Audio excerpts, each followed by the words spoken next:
गौरी पुत्र गणेश भगवान की जय। श्री शिवाय नमस्तुभ्यम। प्रिय भक्तजनों, हिंदू धर्म में मासिक शिवरात्रि व्रत का खास महत्व है। यह व्रत हर मास के कृष्ण पक्ष की चतुर्दशी तिथि को आता है, जिसे मासिक शिवरात्रि कहते हैं। इस दिन देवों के देव महादेव की पूजा की जाती है और धार्मिक मान्यताओं के अनुसार इस दिन विधि पूर्वक भगवान शिव जी की पूजा करने और व्रत रखने से मनचाहे फल की प्राप्ति होती है। और इस दिन भगवान शिव को बेलपत्र, पुष्प, धूप, दीप और भोग अर्पित करने के बाद शिव मंत्रों का जप किया जाता है। और इसके साथ ही मासिक शिवरात्रि का व्रत बिना कथा सुने या पढ़े अधूरा माना जाता है। इस दिन कथा पढ़ना या सुनना बेहद शुभ माना जाता है और कथा पढ़ने और सुनने के बाद ही व्रत का पूर्ण फल प्राप्त होता है। इससे भगवान भोलेनाथ अत्यंत प्रसन्न होते हैं। तो भक्तजनों, आज हम इस वीडियो में मासिक शिवरात्रि की व्रत कथा को सुनेंगे। तो आप सभी भक्तजन पूरी श्रद्धा से, ध्यान पूर्वक और प्रसन्न चित्त मन से भगवान भोलेनाथ के श्री कमल चरणों का ध्यान करते हुए इस कथा को सुनिए। तो सभी प्रेम से बोलिए, श्री उमापति महादेव की जय, सर्व देवी देवता की जय। धार्मिक पौराणिक कथा के अनुसार चित्रभानु नामक एक शिकारी था। वह जानवरों की हत्या करके अपने परिवार को पालता था। वह एक साहूकार का कर्जदार था, लेकिन साहूकार का ऋण समय पर न चुका सका। इसीलिए क्रोधित होकर साहूकार ने शिकारी को शिव मठ में बंदी बना लिया। संयोग से उस दिन शिवरात्रि थी और शिकारी ध्यान मग्न होकर शिव संबंधी धार्मिक बातें सुनता रहा और चतुर्दशी को उसने शिवरात्रि व्रत की कथा भी सुनी। फिर शाम होते ही साहूकार ने उसे अपने पास बुलाया और ऋण चुकाने के विषय में बात की। तब शिकारी अगले दिन सारा ऋण लौटा देने का वचन देकर बंधन से छूट गया और अपनी दिनचर्या की भांति वह जंगल में शिकार के लिए निकला।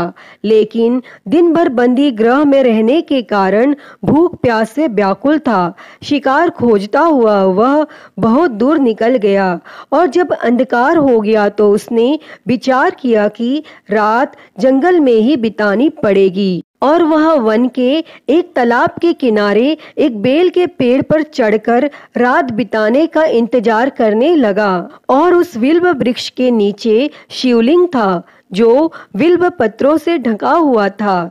तब शिकारी को उसका पता नहीं चला और वह पड़ाव बनाते समय उसने जो टहनियां तोड़ी वे संयोग से शिवलिंग पर गिरती चली गईं और इस प्रकार दिन भर भूखे प्यासे शिकारी का व्रत भी हो गया और शिवलिंग पर बिल्व पत्र भी चढ़ गए। और एक प्रहर रात्रि बीत जाने पर एक गर्भिणी हिरणी तालाब पर पानी पीने पहुंची। तब शिकारी ने धनुष पर तीर चढ़ाकर ज्यों ही प्रत्यंचा खींची। हिरणी बोली, मैं गर्भिणी हूँ, शीघ्र ही प्रसव करूंगी। तुम एक साथ दो जीवों की हत्या करोगे, जो ठीक नहीं है। मैं बच्चे को जन्म देकर शीघ्र ही तुम्हारे समक्ष प्रस्तुत हो जाऊंगी, तब तुम मार लेना।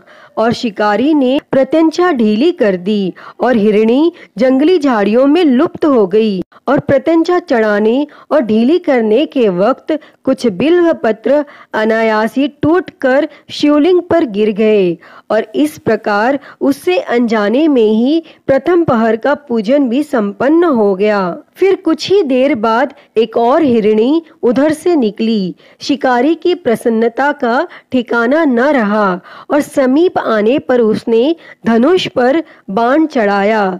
तब उसे देख हिरणी ने विनम्रता पूर्वक निवेदन किया, हे शिकारी, मैं थोड़ी देर पहले ऋतु से निवृत्त हुई हूँ, कामातुर विरहिणी हूँ, अपने प्रिय की खोज में भटक रही हूँ। मैं अपने पति से मिलकर शीघ्र ही तुम्हारे पास आ जाऊंगी। तब शिकारी ने उसे भी जाने दिया और 2 बार शिकार को खोकर उसका माथा ठनका। वह चिंता में पड़ गया और रात्रि का आखिरी पहर बीत रहा था। इस बार भी धनुष से लगकर कुछ बेलपत्र शिवलिंग पर जा गिरे तथा दूसरे प्रहर की पूजन भी संपन्न हो गई। तभी एक अन्य हिरणी अपने बच्चों के साथ उधर से निकली और शिकारी के लिए वह स्वर्णिम अवसर था। उसने धनुष पर तीर चढ़ाने में देर नहीं लगाई। वह तीर छोड़ने ही वाला था कि हिरणी बोली, हे शिकारी, मैं इन बच्चों को इनके पिता के हवाले करके लौट आऊंगी। इस समय मुझे मत मारो। तब यह सुन शिकारी हंसा और बोला, सामने आए शिकार को छोड़ दूं? मैं ऐसा मूर्ख नहीं। इससे पहले मैं 2 बार अपना शिकार खो चुका हूँ। मेरे बच्चे भूख प्यास से व्यग्र हो रहे होंगे। तब उत्तर में हिरणी ने फिर कहा, जैसे तुम्हें अपने बच्चों की ममता सता रही है, ठीक वैसे ही मुझे भी। हे शिकारी, मेरा विश्वास करो, मैं इन्हें इनके पिता के पास छोड़कर तुरंत लौटने की प्रतिज्ञा करती हूँ। और हिरणी का दुख भरा स्वर सुनकर शिकारी को उस पर दया आ गई और उसने उस मृगी को भी जाने दिया। और शिकार के अभाव में तथा भूख प्यास से व्याकुल शिकारी अनजाने में ही बेल वृक्ष पर बैठा बेलपत्र तोड़ तोड़ कर नीचे फेंकता जा रहा था। और पौ फटने हुई तो एक हष्ट पुष्ट मृग उसी रास्ते पर आया। तब शिकारी ने सोच लिया कि इसका शिकार वह अवश्य करेगा।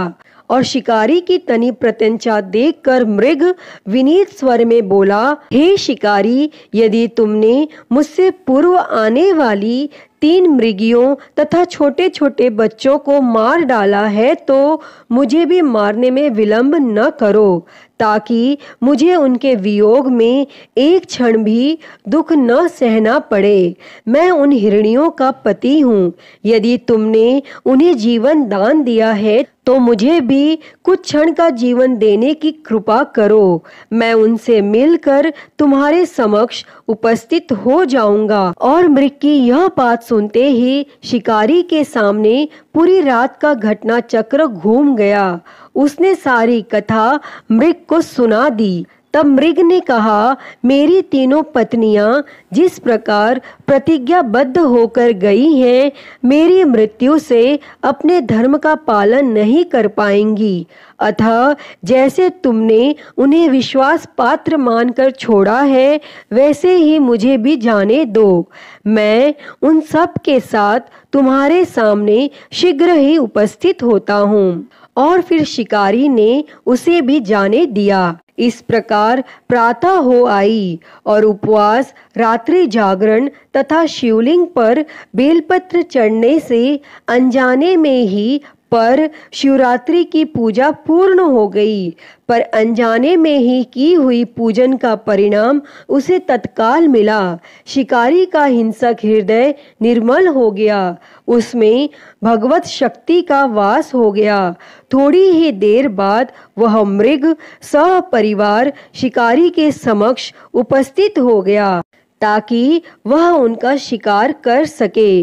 किंतु जंगली पशुओं की ऐसी सत्यता, सात्विकता एवं सामूहिक प्रेम भावना देखकर शिकारी को बड़ी ग्लानि हुई। उसने मृग परिवार को जीवन दान दे दिया और अनजाने में शिवरात्रि के व्रत का पालन करने पर शिकारी को मोक्ष और शिवलोक की प्राप्ति हुई। अतः हे भगवान भोलेनाथ जी, जैसी कृपा आपने उस शिकारी पर करी, वैसी ही कृपा इस कथा को कहते, सुनते और हुंकारा भरते पर सदैव करना। तो प्रेम से बोलिए भगवान भोलेनाथ की जय, माता पार्वती की जय।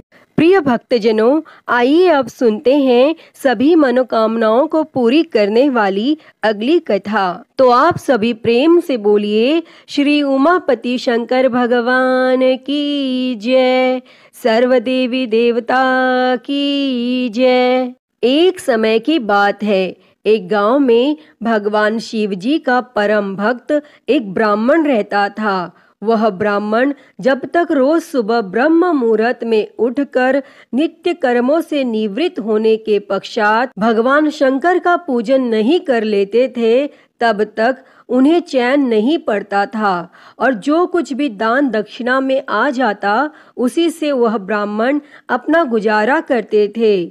और दयालु इतने थे कि जब भी कोई जरूरतमंद मिल जाता तो अपनी क्षमता के अनुसार उसकी सेवा जरूर करते थे। और इस कारण शिवजी के परम भक्त ब्राह्मण देवता गरीबी का जीवन व्यतीत कर रहे थे।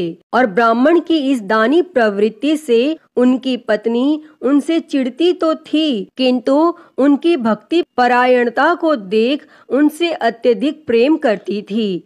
इसीलिए वह कभी भी उनका अपमान नहीं करती थी और साथ ही अपनी जरूरत का धन वह आस पड़ोस में मजदूरी करके जुटा लेती थी। एक समय ऐसा आया जब मंदिर में दान दक्षिणा कम आने लगी, जिससे उन पंडित जी को आर्थिक तंगी का सामना करना पड़ा और घर की मूल आवश्यकताओं की पूर्ति नहीं होने के कारण ब्राह्मणी दुखी रहने लगी। और इसी तरह दिन बीतने लगे। एक दिन महाशिवरात्रि का दिन आया और उस दिन भी पंडित जी हमेशा की तरह ब्रह्म मुहूर्त में उठकर नित्य कर्मों से निवृत्त होने के लिए नदी की ओर चल दिए। संयोग से उस समय उस राह से पार्वती जी और शिव जी गुजर रहे थे। तब अचानक से पार्वती जी की नजर उस ब्राह्मण पर पड़ी और आज पंडित जी महाशिवरात्रि को लेकर इतने उत्साहित नहीं थे जितने कि अक्सर हुआ करते थे। और तब पार्वती जी को बात समझते देर नहीं लगी और उन्होंने भगवान शिव जी से कहा, हे भगवान, यह ब्राह्मण देवता प्रतिदिन आपकी उपासना करते हैं, फिर भी आपको इसकी चिंता नहीं है। और पार्वती जी की बात सुनकर शिवजी बोले, देवी, अपने भक्तों की चिंता मैं नहीं करूँगा तो कौन करेगा। तब पार्वती जी बोली, तो हे महादेव, आपने अब तक इसकी सहायता क्यों नहीं की। तब शिवजी बोले, देवी, आप निश्चिंत रहिए, अब तक उसने जितने बिल्व पत्र शिवलिंग पर चढ़ाए हैं वही बिल्व पत्र आज रात्रि में उसे धनपति बना देगा। और यह बातचीत करके पार्वती जी और शिवजी तो चल दिए, किंतु संयोग तो देखिए, उसी समय उस राह में एक व्यापारी गुजर रहा था और उसने छुपकर शिवजी और पार्वती जी का वार्तालाप सुन लिया। तब व्यापारी ने अपना दिमाग चलाया, अगर बिल्व पत्र से ब्राह्मण धनपति हो सकता है तो फिर मैं क्यों नहीं हो सकता। और यही सोच वह ब्राह्मण के घर पहुंच गया और ब्राह्मण से बोला, पंडित जी, आपने अब तक जितने भी बिल्व पत्र शिव पूजन में चढ़ाए हैं वह सब मुझे दे दीजिए और बदले में मैं आपको 100 स्वर्ण मुद्राएं दूंगा।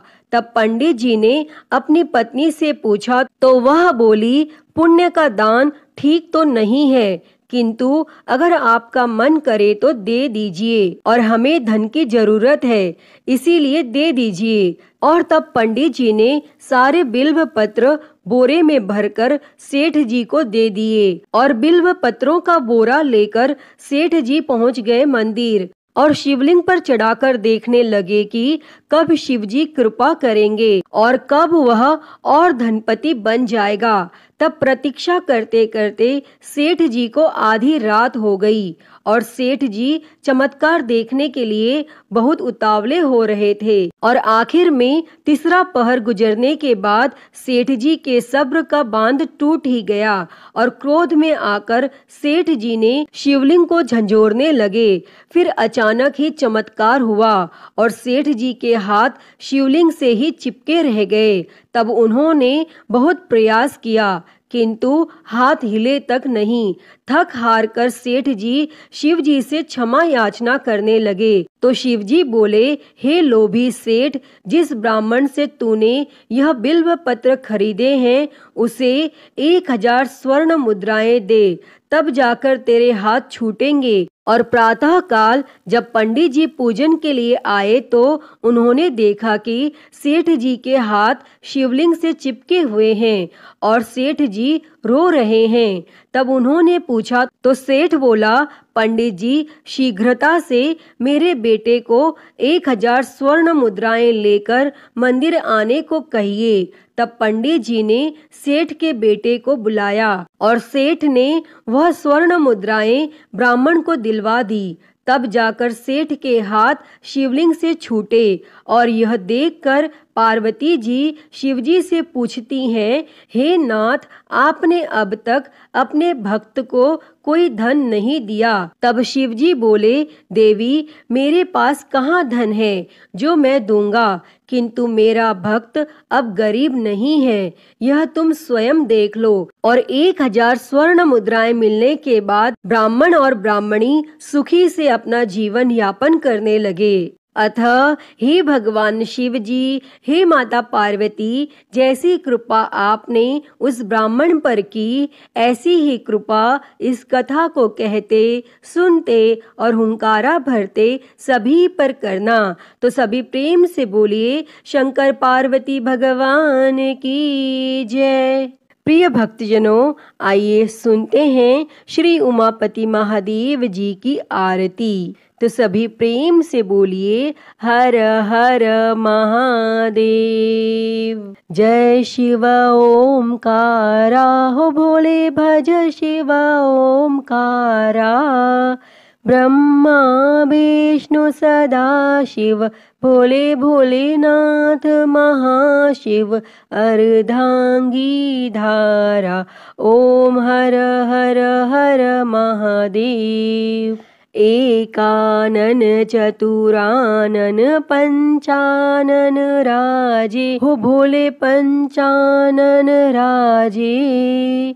हंसासन गरुड़ासन, हंसासन गरुड़ासन। वृषवाहन साजे, ओम हर हर हर महादेव। दो भुज चार चतुर भुज, 10 भुज अति सोहे, हो भोले 10 भुज अति सोहे। तीनों रूप निरखता, भोले जी का रूप निरखता। त्रिभुवन जन मोहे, ओम हर हर हर महादेव। अक्षमाला बनमाला मुंडमाला धारी, भोले मुंडमाला धारी। चंदन मृग मद सोहे, चंदन मृग मद सोहे। भोले शुभकारी, ओम हर हर हर महादेव। श्वेतांबर पीतांबर बाघांबर अंगे, भोले बाघांबर अंगे। सनकादिक ब्रह्मादिक, सनकादिक ब्रह्मादिक। भूतादिक संगे, ओम हर हर हर महादेव। कर के मध्य कमंडल चक्र त्रिशूल धरता, हो भोले चक्र त्रिशूल धरता। जग करता जग भरता, जग करता जग भरता। जग संहार करता, ओम हर हर हर महादेव। ब्रह्मा विष्णु सदा शिव आजीवन एका, हो बोले जानत अविवेका। प्रणव अक्षर के मध्य, ओम अक्षर के मध्य। ये तीनों एका, ओम हर हर हर महादेव। काशी में विश्वनाथ विराजे, नंदी ब्रह्मचारी, हो बोले नंदी ब्रह्मचारी। नित उठ दर्शन पावत, रुचि रुचि भोग लगावत। महिमा अति भारी, ओम हर हर हर महादेव। त्रिगुण स्वामी जी की आरती जो कोई नर गावे, हो बोले जो कोई नर गावे। कहत शिवानंद स्वामी जपत हलाहल स्वामी, सुख संपत्ति पावे। ओम हर हर हर महादेव। जय शिव ओमकारा, हो भोले भज शिव ओमकारा। ब्रह्मा विष्णु सदा शिव, भोले भोलेनाथ महाशिव। अर्धांगी धारा, ओम हर हर हर महादेव। ओम हर हर हर महादेव। अच्युतं केशवं राम नारायणं, कृष्ण दामोदरं वासुदेवं हरे। श्रीधरं माधवं गोपिकावल्लभं, जानकी नायकं श्रीरामचन्द्रं भजे। हरे राम राम राम हरे हरे, हरे कृष्णा कृष्णा कृष्णा हरे हरे। हरे राम राम राम हरे हरे, हरे कृष्णा कृष्णा कृष्णा हरे हरे। बोलिए भगवान श्री रामचंद्र जी की जय। वृंदावन बिहारी लाल की जय। काशी विश्वनाथ महादेव की जय। श्री गणेश जी महाराज की जय। माँ भगवती की जय। धर्म की जय हो, अधर्म का नाश हो, प्राणियों में सद्भावना हो, विश्व का कल्याण हो, गौ हत्या बंद हो, गौ माता की सेवा हो, विश्व में शांति हो। ओम शांति शांति शांति ही।